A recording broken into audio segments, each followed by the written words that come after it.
Hello, vinyl community. This is Tommy in North Carolina, and if you're like me on this beautiful Friday, you are snowed in. Particularly those of us that are in the South, all of my Mississippi friends and people to the South, and I have relatives that have come in from out of town.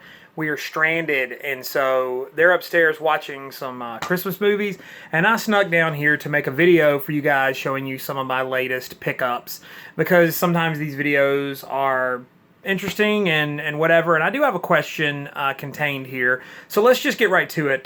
This first bit of records came from a recent thrift store haul that I found in Asheville. Most of the thrift stores around here, particularly the Goodwills, they're really good and they have a lot of interesting stuff, but they really don't have a lot in the way of records, so I don't luck out most of the time. Of course, I say that, and I think I posted a previous video where I found an original Dave Brubeck Take 5, which was really interesting and rare. But this particular thrift in Asheville had a few interesting records. A lot of them were beat up and not really worth the time, some loose LPs. But I did find a couple of things that I thought were interesting for $1 a piece. Here's a Lena Horne record. Here's Lena Now on the 20th Century Fox label, 20th Century Fox Records. So it looked like it was in pretty good shape, mono. And so, you know, to fill out my jazz vocalist, I've got some Ella Fitzgerald and folks like that. So I figured, why not add Miss Lena Horne to the collection there. Another one that I found was actually kind of separated from the records. This is a record that I know a couple of the hits on. It's in really, really good shape. This is Steve Winwood, Back in the High Life. Of course, back in the 80s, the hits on here were Back in the High Life Again and Bring Me a Higher Love. But I don't know the rest of this record. I know the history of Steve Winwood, that he was in Traffic and so on and so forth. It's probably an 80s record, but I thought for $1 and it was in perfect shape, why not take a chance on it? So if you know anything about this record or familiar with it, comment below and let me know what you think.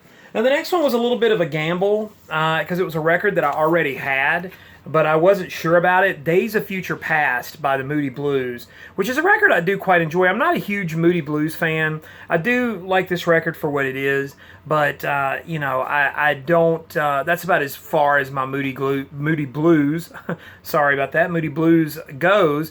Now I do have an original copy of Go Now. But what's interesting about this particular pressing, from what I could tell using Discogs, is that this is the 1969 Durham in stereo, and the reason I could tell is for the inner sleeve, because it's got the Rolling Stones stuff that was advertised on the 1969 pressing, which, from what I understand about this record, and this is where you may help me out in the comments down below, is that this record was remixed, I think in the early 70s, and it's a different mix. So I don't know if this particular one is the original stereo mix.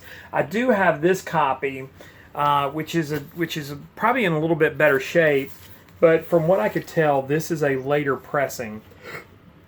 Just doing my research on Discogs, so this may be the remix, and of course there's no better way to tell than just to put them on and AV them.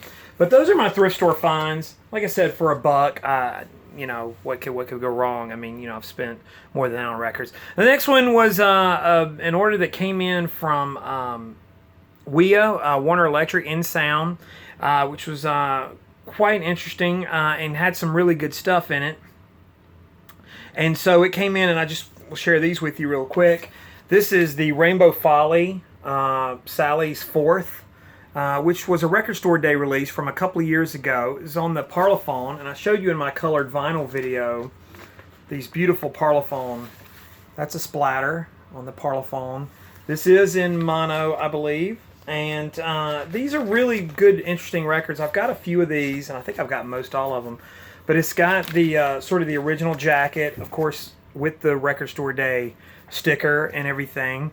So just a record that I didn't have, that I was really glad to get. The next one is Tomorrow, and this is also one of those Parlophones. I'll show you guys this one as well.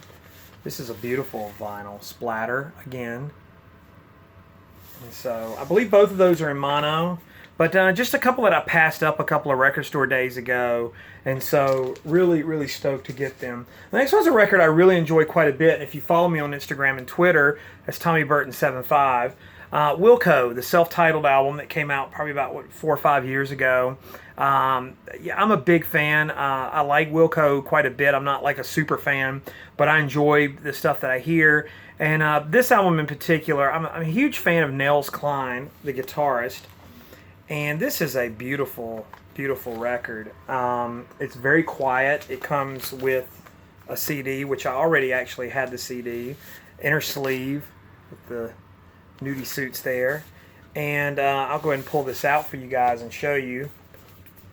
This is a tip-on sleeve gatefold. You heard that crackle from the sleeve, from the gatefold. So just a really nice copy of this album, and it sounds really good. I did get a chance to spin it, and it's a superb sounding piece of vinyl. And finally, the last thing I got, really happy to get. This is the Rhino repressing, but it is a Chris Bellman cut of the band's The Last Waltz, which I don't think there's much that needs to be said about The Last Waltz. It was the band film directed by Martin Scorsese. It's become legendary. Van Morrison, Joni Mitchell, Neil Young, Bob Dylan, of course the band, Emmylou Harris. There's just a whole host of really, really great artists on here, really great music, live performances recorded on a Thanksgiving Day weekend. 3-record set, like I said, and this is the recent Chris Bellman cut. So I haven't listened to this yet, but I'm really, really excited to put this on the turntable. So those are my recent sort of finds. I hope you enjoyed it. Comment below, particularly if you have information about that Moody Blues. I'm going to do some research on it as well. And of course, nothing beats the good old ears to put them to the test. So our power just went out, as you can tell during this video, but I'm still going. So like and follow me on Instagram and Twitter, and we'll go from there. And Tommy Burton 75. And I hope you guys are safe, and I'll see you guys next time. Thanks.